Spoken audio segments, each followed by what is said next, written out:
repetimos os votos de paz que foram enunciados no início destas atividades. Quando era jovem, Alberto Einstein afirmava que somente a matéria explica a matéria e que o universo explica-se a si mesmo. Posteriormente, no entanto, ao apresentar a sua teoria da relatividade do tempo e do espaço, em 1905, ele começou a reflexionar. Tinha conhecimento das leis de preservação da vida, particularmente na área da termodinâmica.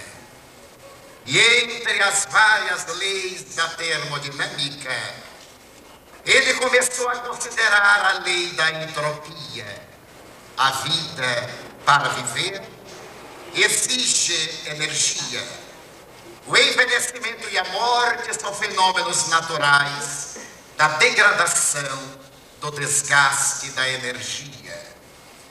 Meditando mais acuradamente a respeito da entropia, Einstein observou que entre os animais, e especialmente o homem, o fenômeno da fecundação dá-se no instante em que o espermatozoide, percorrendo a trompa de Falópio, vai fecundar o óvulo, transformando na célula ovo. Ele já conhecia a doutrina dos quanta, apresentada por Max Planck a partir de 1900. E a palavra quanta havia sido proposta por ele para definir a mais mínima porção de energia contida em uma partícula. Ele percebeu que aquele ovo era portador de um quantum de energia. E à medida em que a lei da cisparidade permitia que ele se bipartisse ao infinito, seria de esperar-se, pela mesma lei da degradação da matéria, que em cada momento em que funcionasse a multiplicação da célula, cada uma delas deveria ter a metade da energia da célula precedente. Para sua surpresa, e através do fenômeno biológico desta fatalidade, ele constatava que nesse fenômeno não havia a manifestação da lei da entropia, senão uma negentropia. Porque cada célula, ao partir-se, apresentava naquelas que as sucediam o mesmo quantum de energia da célula primitiva, até quando atingisse em um organismo adulto como o meu 60 trilhões de células, todas elas são portadoras do mesmo quantum de energia inicial, constatando, através da biologia, a realidade negentrópica desse fenômeno termodinâmico. Einstein teve a coragem de declarar: a matéria não explica a matéria. E o universo não se explica a si mesmo. Posso asseverar que fora do universo existe um poder atuante e um poder pensante que independe dele. Essa declaração de Einstein era a maneira pela qual ele fazia a viagem de volta ao conceito teísta. Ele acreditava numa causalidade inteligente, em um poder criador, em uma realidade transcendente e imanente, responsável pela realidade do universo e por efeito de tudo aquilo quanto existe. No ano de 1926, o príncipe de Broglie chegou à conclusão, depois de demorada análise, que um elétron, em determinadas circunstâncias, apresenta-se como um corpúsculo, e noutras, apresenta-se lança-se como uma onda. Ele teve a ideia de acreditar que aquela partícula, ao experimentar uma transformação na constituição das moléculas subatômicas, apresentava uma dualidade. E desta forma, na física, ele abriu um espaço para que a doutrina de Renato Descartes, a dualidade matéria e espírito, fosse trazida à reflexão.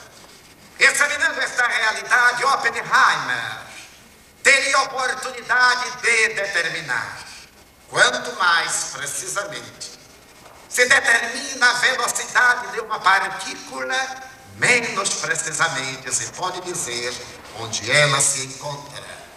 Se alguém me perguntar, por exemplo, se o elétron movimenta-se no sentido para o norte, a resposta é negativa. Se me perguntar se ele está parado, a resposta é negativa. Se me perguntar se ele está em alta velocidade e pode ser detectado, a resposta ainda é negativa. Porque estamos em um universo de um perpétuo vir a ser. E foi graças a essa conceituação, baseada nas observações do princípio de Broglie, que no ano de 1932 apresenta-se a teoria da incerteza de Heisenberg, na qual ele procura demonstrar que vivemos em um universo de realidade não constatável, em que tudo parece ser, repetindo aquilo que a psicologia já estava antecipando. Esse perpétuo via ser na busca da realidade transcendental. Mas foi no ano de 1967 que o astrofísico inglês Virchow, depois de uma análise acurada no laboratório, pôde proclamar: eu encontrei o Espírito, que para mim é um ser de interação universal, semelhante à eletricidade e à gravidade, reticências, que pensa, e utilizando-se da palavra inglesa mente, ele estabeleceu que esse espírito era constituído de mindons, partículas de mente, demonstrando que esse ser que ele detectava não era apenas conceptual, era uma realidade de laboratório, com uma constituição fisiológica, com uma constituição psicológica. As partículas mindons que o constituíam eram naturalmente elementos materiais, entre aspas, mas eram também elementos psicológicos, porque procedentes da mente originária. Se compulsarmos a obra de Allan Kardec, o codificador da doutrina espírita, em O Livro dos Espíritos, a questão número 1, apresenta-nos a visão teleológica a respeito da divindade. E Allan Kardec, discrepando da velha teologia, da ética ancestral, ao invés de indagar quem é Deus, em cuja pergunta estava embutida a resposta, porque o relativo já significava que homem é Deus, ele indaga: que é Deus? E a resposta dos seres que dirigem o psiquismo da humanidade é uma verdadeira revolução dentro dos conceitos arcaicos das religiões. Deus, respondem os espíritos, é a inteligência suprema do universo e a causa primeira de todas as coisas. Parecendo insatisfeito com a colocação filosófica, Allan Kardec, na questão número 8, volta a inquirir: e que prova se pode ter da existência de Deus? A resposta, pela sua simplicidade, é de um alto conteúdo filosófico e lógico. Em um axioma, respondem eles, que aplicais às vossas ciências: todo efeito provém de uma causa. Logo, tudo aquilo aquilo que não foi feito pelo homem, por Deus foi feito. E procurando penetrar a sonda da investigação no organismo da realidade transcendente, na questão número 23, volta a indagar Allan Kardec, que é o Espírito. É o princípio inteligente do universo. E na questão número 72, ele volta à carga, que são os espíritos, são seres inteligentes do universo que habitam o mundo fora da matéria. Detenhamos-nos nestas citações para vermos a atualidade do pensamento espírita com a ciência contemporânea. Indagado Agostinho de Hipona a respeito da realidade de Deus, ele disse: se alguém me pergunta quem é Deus, eu não sei. Mas se alguém não me pergunta quem é Deus, eu sei. Posteriormente, Padre de Spinoza teria a oportunidade de dizer que Deus, perdendo as suas características humanoides e aquela apresentação antropomórfica, era o natureza. A natureza da natureza. Naturalmente, atualizando o pensamento de Aristóteles em torno do primo móveis, do primeiro motor, o primeiro movimento. Por sua vez, embelezando o pensamento socrático platônico do eidos, a ideia, a energia primeira, a causalidade. A doutrina espírita vem antes de Albert Einstein, 49 anos, e assevera que Deus é a inteligência suprema do universo, com o que anui profundamente Einstein. Posso asseverar que fora do universo existe um poder pensante e a causa primeira de todas as coisas, e atuante, que independe do próprio universo. Esta colocação da doutrina espírita mata a tradição mitológica, embora, como disse muito bem a conferencista que nos antecedeu, a criatura humana não possa viver sem um mito, desde a velha concepção do mito da caverna até o mito de Rambo, substituindo o Chapeuzinho Vermelho, os 7 anões, a Bela Adormecida. Nós temos hoje nas televisões as belas acordadas, e muito bem acordadas, substituindo o velho mito, a bengala psicológica de apoio. A doutrina espírita convoca o homem a uma reflexão mais consentânea com as grandes e revolucionárias conquistas do último quartel do século XIX e da preparação do terceiro milênio, e este século tem a tarefa de realizar, porquanto mata o Deus machista, aquele Deus tradicional judaico-cristão, cede lugar a uma realidade muito mais abrangente, que Deus não é apenas o Pai, é o Pater Mater do Vedanta, dos Upanishads, do Bhagavad Gita, da doutrina de Krishna, várias vezes representado na mitologia, metade homem, metade mulher, em uma simbologia desta realidade das duas manifestações da vida, as duas polaridades, ofrente masculina e costas femininas reciprocamente, para dar a Deus a dignidade da força criadora.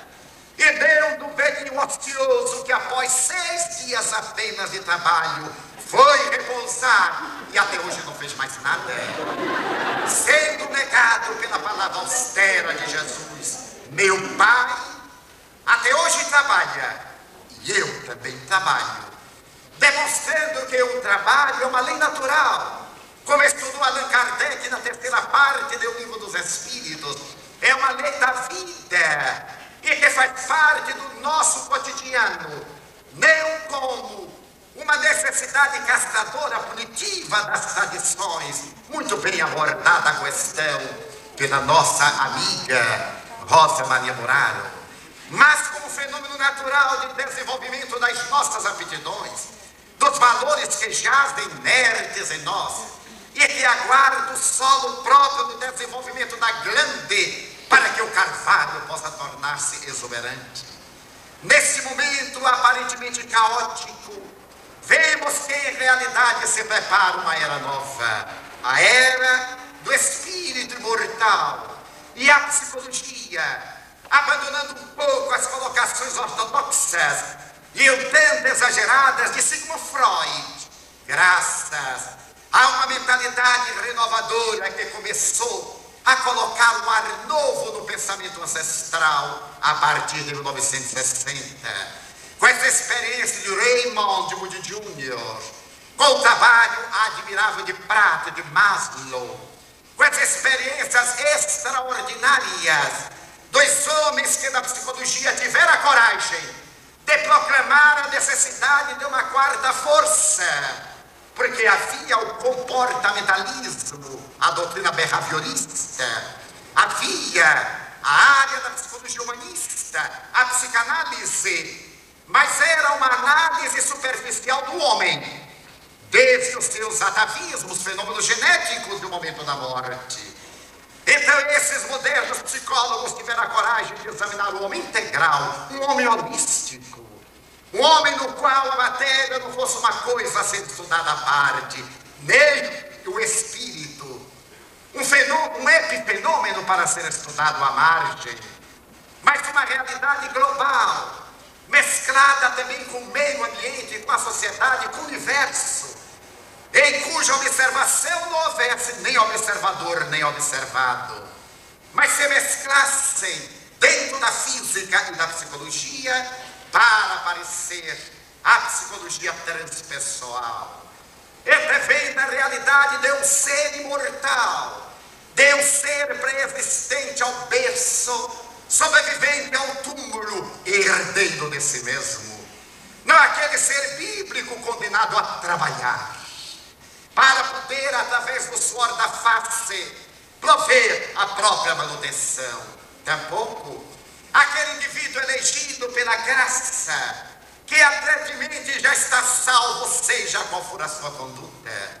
A psicologia transpessoal, que foi naturalmente percebida por Gabriel Delanne em 1927, quando proclamou: a psicologia, para ser verdadeira, terá que ser um pouco de natureza metafísica, para estudar a realidade do ser integral, não como a matéria nos apresenta, mas como a realidade psíquica da sua pré-existência e da sua sobrevivência.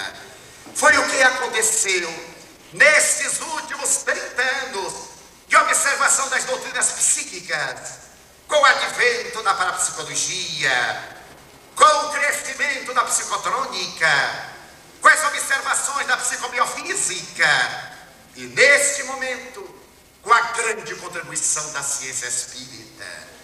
Os materialistas históricos e dialéticos do século XIX costumavam dizer: dei-nos uma religião científica que não imponha ao homem a ser cega, nós nos dignaremos examiná-la. Foi no apagar das luzes do século XVI que Lord Bacon, antecipando estes revolucionários da tecnologia e da ciência, propôs uma filosofia superficial. Leva a mente do homem ao materialismo. Uma filosofia profunda leva a mente do homem à religião. A proposta de Lord Bacon viria naturalmente desaguar na ciência espírita, para apresentar uma religião na qual se tem uma visão cósmica da vida, liberada de quaisquer atavismos que se transformem em mitos de sustentação da nossa pequenez. Uma doutrina que pudesse desativar os mecanismos desculpistas da personalidade e que desejasse ao homem assumir a sua culpa, a sua responsabilidade no instante em que ele atingisse o momento culminante da sua evolução antropológica, sociológica, psicológica, a consciência. Foi Foi essa consciência prevista por Carlos Gustavo Jung como sendo o grande momento de libertação do homem. Quando ele pudesse discernir, sem a necessidade de parâmetros materiais, quando ele pudesse sobrepor o conhecer ao ser, separando consciência de conhecimento, como muito bem fizeram Gurdjieff, Ouspensky e outros pensadores da hoje quarta força, porque tradicionalmente se havia estabelecido que consciência era conhecimento, era uma faculdade cerebral, a consciência era uma estudação cerebral. Mas Jung, depois de meditar profundamente e de realizar psicanálises admiráveis, catarses grandiosas, ele estabeleceu que a consciência nada tem a ver com o conhecimento, embora esse conhecimento possa contribuir para a maior amplitude da consciência. E dizemos nós outros, se consciência fora conhecimento, por exemplo, o médico do aparelho respiratório, que conhece tecnicamente, cientificamente os danos que o cigarro provoca e as enfermidades que engendra, principalmente o câncer de boca, muito grandioso, que precede o terceiro milênio, recebe na doutrina espírita os grandes parâmetros da transformação. Enquanto falava a expositora que nos antecedeu, o doutor Alexandre Seck, este se referia que tudo isso que nós estamos vendo são os sinais dos tempos chegados, previstos por Jesus em Marcos 13, narrados por João no Apocalipse, mas que são significativos de uma nova era. Às vezes, dizia Alex Carrello, é necessário derrubar até as raízes para poder construir novamente. As construções apressadas, feitas sobre escombros não erradicados, tornam-se muitas vezes piores do que as edificações anteriores. E um grande pensador cepticista francês, o grande autor de Thais, teve a ocasião de dizer no começo: o cristianismo foi uma bela doutrina. Pode-se dizer que ele foi o mercúrio cromo colocado no cancro do politeísmo, mas colocaram tanta terapêutica que a sociedade contemporânea sofre os efeitos do remédio e não as consequências danosas da doença. É necessário que o homem aspire por uma doutrina cuja proposta seja de erradicar os males, conscientizando a criatura a respeito das suas responsabilidades, dos deveres conscientemente assumidos para construir uma nova sociedade. E é necessário derrubar os velhos arcabouços para poder a nova mentalidade surgir com as grandes expressões da realidade objetiva. O Dr. Rolomei, o eminente psicólogo americano, fazendo uma análise do homem contemporâneo, desse desajuste que avassala a sociedade, tem uma explicação de natureza histórico-sociológico-psicológica. Ele diz que nós somos frutos da herança da Guerra Franco-Prussiana, porque o homem, nesse desejo patriarcal, peço licença à doutora Muraro, para poder dominar, a fim de que as suas vantagens e os seus privilégios sobreponham-se aos direitos e privilégios da maioria, não solucionou realmente a problemática da Guerra Franco-Prussiana. A paz firmada nos gabinetes foi uma paz de irrição, abrindo espaços para que voltasse a guerra, porque a guerra é muito útil aos usurpadores, que seria dos poderes militares, dos ambiciosos ditadores, se o carro e o clangor da guerra não continuasse na terra nesses 6.650 anos aproximadamente.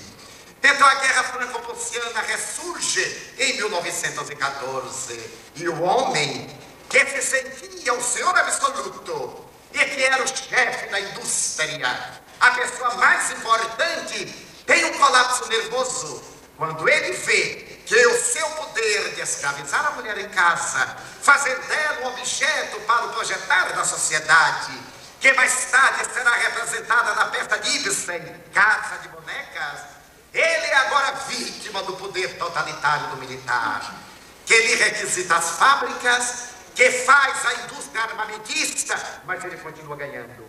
E quando termina a guerra, a geração que vem dos anos 20 é uma geração castrada, é uma juventude sem esperança, é uma juventude que perdeu o norte, que percebeu que toda a vida e todos os valores desapareceram no momento da guerra. Mas logo depois, à medida em que os anos 20 vão abrindo espaço para que a Alemanha ressurja dos escombros, abre-se a década de 30.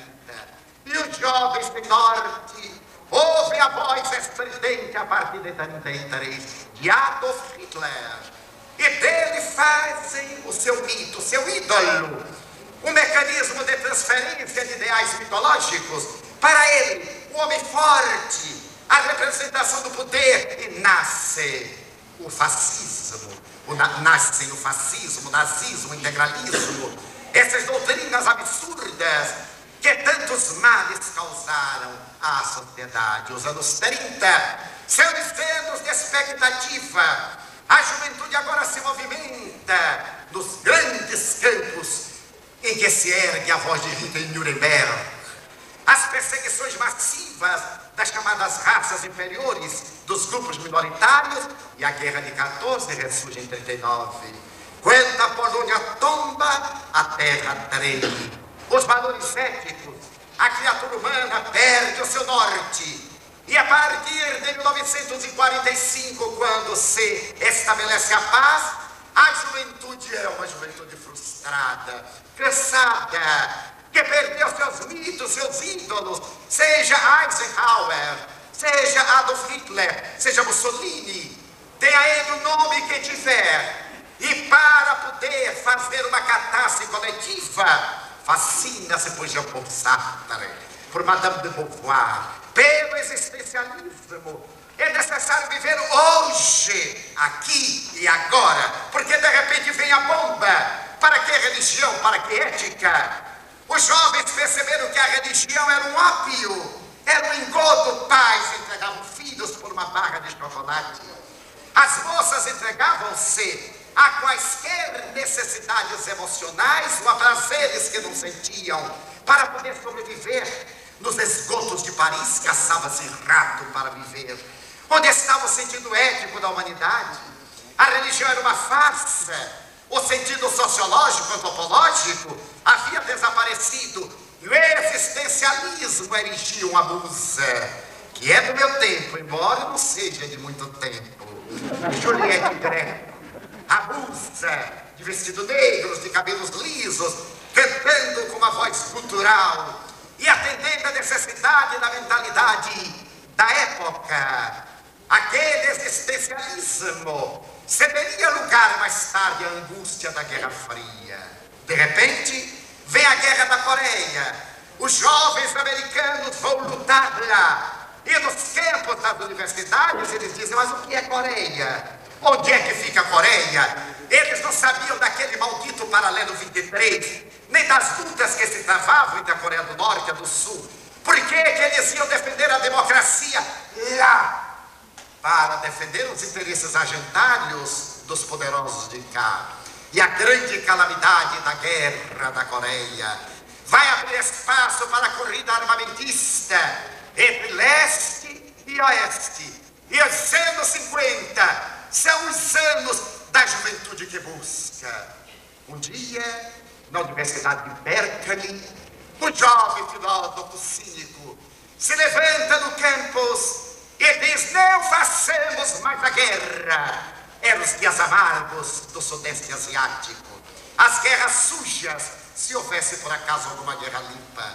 E Herbert Marcuse propõe fazer o amor, viver a flor, e surge o ripieísmo, a juventude sem rumo, sem esperança, que foi protagonizada essa juventude em um filme sem destino, em que o jovem sai numa moto à busca de si mesmo para fora, porque não tinha coragem de buscar-se dentro.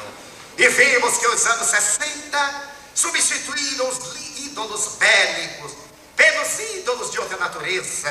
Tivemos 4 rapazes alegres de Liverpool que sensibilizaram o mundo. Os 4 rapazes pentantes abalaram a terra, os Beatles. E quando John Lennon disse: eu sou mais importante e famoso do que Jesus Cristo, nossos pruridos religiosos ficaram muito ofendidos. E a nossa hipocrisia religiosa gritou: mentira! E era verdade. Ele vendeu mais discos do que Beatles.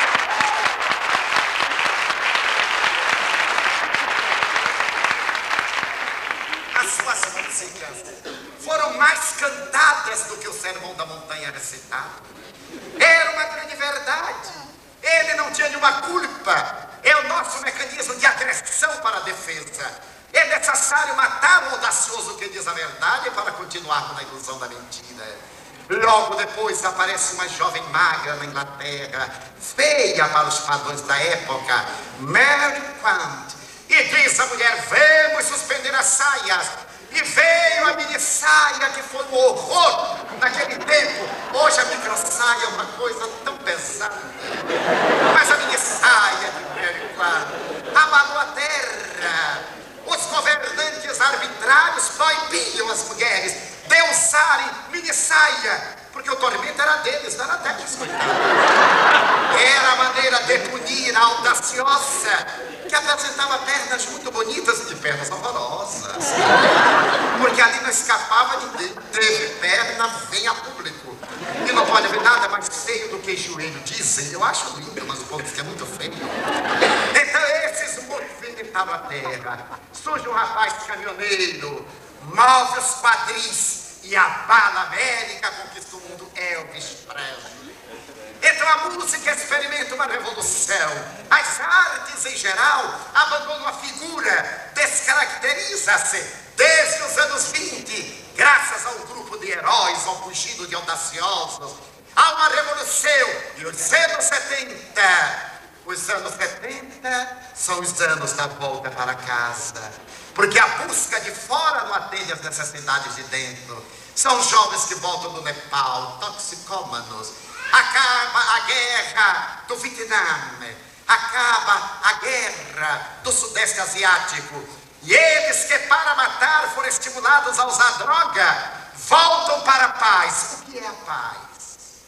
Eles eram dependentes. As drogas adictivas haviam os destruído. Continuam a usar droga e rompe a violência urbana, graças aos poderosos da terra, graças à miséria socioeconômica, porém graças à miséria moral, que é a geradora de todas as outras expressões de miséria. Passou-se a perceber que o homem estava morrendo, porque ele destruía a ecologia. A camada de ozônio nos anos 80 demonstra que estamos próximos da morte, e por egoísmo ele quer sobreviver. Ele percebe que os seus valores não preenchem os seus imensos vazios. E a juventude dos anos 80 é uma juventude aturdida, diz o doutor Rolomei, aturdida, sem destino, procurando padrões, exatamente no momento em que uma nova psicologia, uma nova antropologia, uma nova ciência religiosa propõe a volta para casa, o homem e a mulher, unindo-se para a construção da família, pelos vínculos imensos do amor, não pelas rotulagens tradicionais das leis regionais, mas pelos sentimentos profundos que caracterizavam a criatura nos primórdios do seu processo de evolução antropológica. E apesar desse bártaro que ameaça destruir tudo, as perspectivas para o terceiro milênio são as mais admiráveis, porque a matéria cedeu lugar à energia. A energia lentamente cede lugar ao princípio inteligente da vida. E o homem, do conceito einsteiniano, é um conjunto eletrônico regido pela consciência. É um ser cujo corpo é dirigido por algo que independe do corpo, que é a consciência. A doutrina espírita, na sua colocação tríplice, de ciência que investiga, de filosofia que apresenta respostas e de religião que tenta a religação da criatura com o Criador sem intermediários, sem líderes, sem mártires, sem apóstolos. A religião da consciência. E é tão linda a pergunta que Allan Kardec faz. Questão 621 do Livro dos Espíritos. Onde estão escritas as leis de Deus? E os seres espirituais respondem: na consciência. Somos autores, co-criadores, responsáveis pelo que fizermos de nós. Somos herdeiros de nós mesmos. A proposta espírita para o terceiro milênio já começa hoje, em nossa transformação moral, na grande renovação moral que se operará na sociedade, visão de Allan Kardec, nos 6 períodos da evolução do ponto de vista espírita, criando uma mentalidade mais feliz, uma geração mais ditosa. Não me refiro aqui a essa transformação moral superficial, mas a uma conscientização de quem somos, de onde viemos, para onde vamos e o que é que estamos fazendo aqui. Alto e ao mar, o terceiro milênio. Alguns sonhadores me dizem: estou ansioso que chegue o dia 1º de janeiro do ano 2000 para do terceiro milênio. Ainda não é, ainda é segundo milênio, segundo os matemáticos. Então ele diz: mas no dia 1º de janeiro do ano 2001, em pleno terceiro milênio, ver uma sociedade feliz. Também ainda não. O processo da evolução antropológica, como disse muito bem a doutora Moraro, 500 mil anos não são nada, são uma gota d'água. Eu me recordo que um dia o espírito Humberto de Campos contou uma anedota a Chico Xavier, médium, e disse: sabe, Chico, um dia uma alma chegou a Jesus e lhe perguntou: Senhor, para vós 1 milhão de anos, que tempos são? Jesus disse: 1 milhão de anos são o tempo de 1 segundo para mim. E a alma ficou deslumbrada. Era brasileiro até. E já falava até a moeda nacional. Senhor, e 1 bilhão de dólares para vós, que são 1 bilhão de dólares, que é a nossa moeda. Ai, Jesus disse: 1 bilhão de dólares, 1 bilhão de dólares, 1 centavo, meu filho. Aí a alma disse: ô Senhor, dá-me 1 centavo. Ele: espera 1 segundo.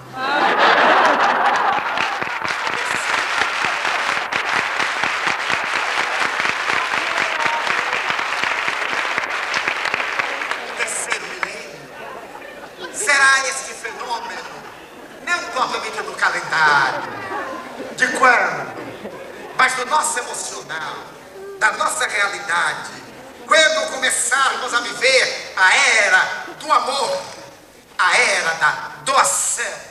Porque realmente feliz é quem ama, é quem doa, é quem experimenta essa emulação de amar para ser feliz, não por fuga, não por conflito, não por mecanismo de evasão, mas por plenitude. Então a aurora que começa para nós, embora as sombras teimosas que ainda pairam, é o amanhecer de uma nova era, na qual e com a qual todos estamos comprometidos, devendo fazer uma parte, por menor que seja, e para concluir, a necessidade de deixarmos de acusar, para nos examinarmos como propôs Ken Keyes, o psicólogo americano. Há uma pessoa no mundo, diz ele, que pode fazer você inteiramente, plenamente feliz. Há uma pessoa no mundo, e somente uma, que pode fazer você totalmente, absolutamente feliz. Coloque-se na frente do espelho e pergunte-lhe: olá, como vai? Esta é a pergunta que teremos que fazer diante do espelho da consciência.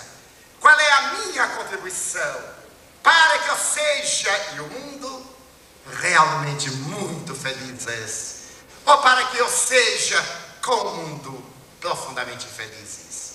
E quando ouvirmos os clarins da nova época, nos tempos preditos, eles soarão dentro de nós, chamando-nos ao amor e à luta do bem, que são a base essencial da luta do espírito. Muito obrigado.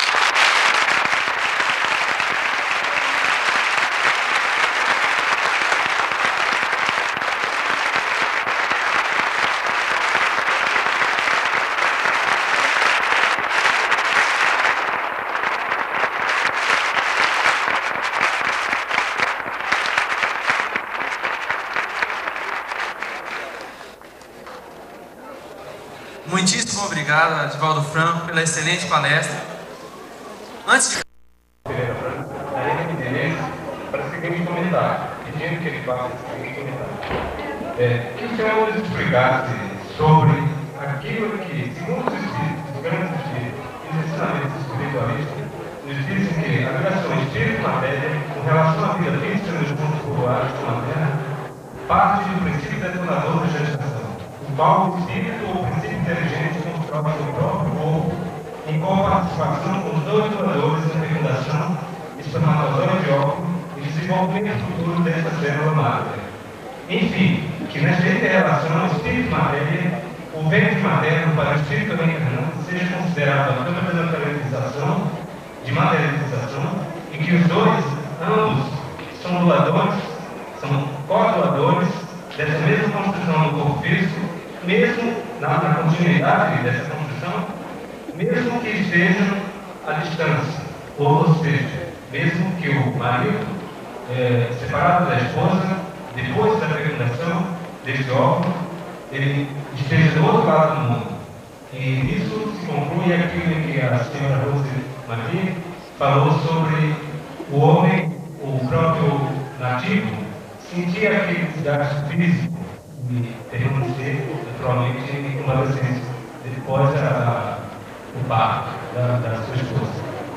Gostaria de fazer. O homem, um ser constituído de 3 elementos. O homem no sentido genérico. O homem e a mulher, seres constituídos de 3 elementos: espírito, perispírito e matéria. O perispírito é portador de um modelo biológico organizador. O espermatozoide e o óvulo possuem uma fatalidade biológica. Porém, as necessidades evolutivas são plasmadas por este órgão intermediário, que é conhecido da filosofia e dos mitos religiosos desde prísticas eras. Na Índia, na China, no Egito, na Grécia, na Idade Média e nos tempos modernos. Allan Kardec fez uma análise envolvendo a semente, e entre ela e a casca há o perisperma. Então, entre o espírito e a matéria há o perispírito. E mais tarde, analisando as funções desse perispírito, ele estabeleceu que ele é portador de mecanismos modeladores. Desde que o espermatozoide foi disparado, a fatalidade biológica e o modelo organizador da forma já estão conjugados. Não se faz necessário que o pai esteja presente, porque os mecanismos agora serão automatistas, decorrentes das experiências das encarnações passadas. O espírito traz em germe todo o seu patrimônio de ações que geram as leis do efeito, como decorrência daquela causalidade, a lei do karma. E é exatamente esse positivo kármico que vai plasmar no novo corpo, através do perispírito, as necessidades da sua evolução. Determinadas patologias físicas, mentais, determinados valores éticos, morais, determinadas possibilidades culturais, tendências, aptidões. E a doutora Dina Tcherminara, estudando toda a obra de Edgar Cayce na sua fundação nos Estados Unidos, no arquivo de mais de 50 mil experiências, ela chegou a dizer que esse corpo intermediário é responsável pela estatura, pela pigmentação, pela cor da pele, até por determinados modismos e maneirismos, chegando a que me pareceu um cúmulo, entre aspas, dizer que até a calvície nos homens está mais ou menos prevista por esse corpo intermediário como efeito da sua encarnação anterior. Daí os espíritas acreditamos em um ser trinário, constituído do espírito ou energia pura, do perispírito ou energia em transformação, e da matéria, que é a energia condensada. A partir da fecundação, o fatalismo biológico, plasmador, modelador, já está estabelecido. Gostaria de dar uma pequena continuidade a essa pergunta a respeito de que a importância, sabendo que toda a matéria é portadora de vibração espiritual, a importância que depois de fecundado, todas as substâncias que irão nutrir esse feto e a sua importância na continuidade da evolução desse ser. Sabemos que, como o senhor de Valdo Franco falou, que o cigarro e o álcool são substâncias que podem produzir, que produzem um efeito na multiplicação da evolução do espírito, que também existem alimentos, principalmente no mundo moderno, tão tóxicos ou mais do que o cigarro e o álcool. Então, como o que irá acontecer com essa humanidade que se alimenta hoje tão quimicamente com substâncias que irão intoxicar a base do espírito, que é o corpo, e também é matéria que traz vibrações espirituais, que irá influenciar profundamente a construção do espírito. A colocação foi em torno, inicialmente, do álcool, o abuso do álcool e o abuso do fumo, produzindo problemas orgânicos. O que vai acontecer é que a pessoa morre antes do tempo e retorna depois com limites. Naturalmente, também na problemática dos alimentos, principalmente dos agrotóxicos que hoje invadem a nossa agricultura, de alimentos muito feitos à base da química, nós já nos estamos libertando deles. É um processo natural de evolução. Está previsto que nós abandonaremos tudo aquilo que nos prejudica o organismo quando tivermos consciência disso. É um processo muito lento que não pode ser estabelecido por decretos nem leis, que nunca valem grande coisa. Os decretos e leis somente intimidam. Se o indivíduo não tem consciência da lei do amor universal e das suas responsabilidades, ele tem uma vida dupla, submete-se publicamente ao estatuto chamado legal e particularmente tem a vida que se permite. É um processo natural de esclarecimento que o tempo vai transmitindo às gerações novas, libertando-nos dos condicionamentos e dos hábitos ancestrais. Porque, sem dúvida, determinados alimentos são muito danosos ao organismo. E Allan Kardec não ficou insensível à questão a seu tempo.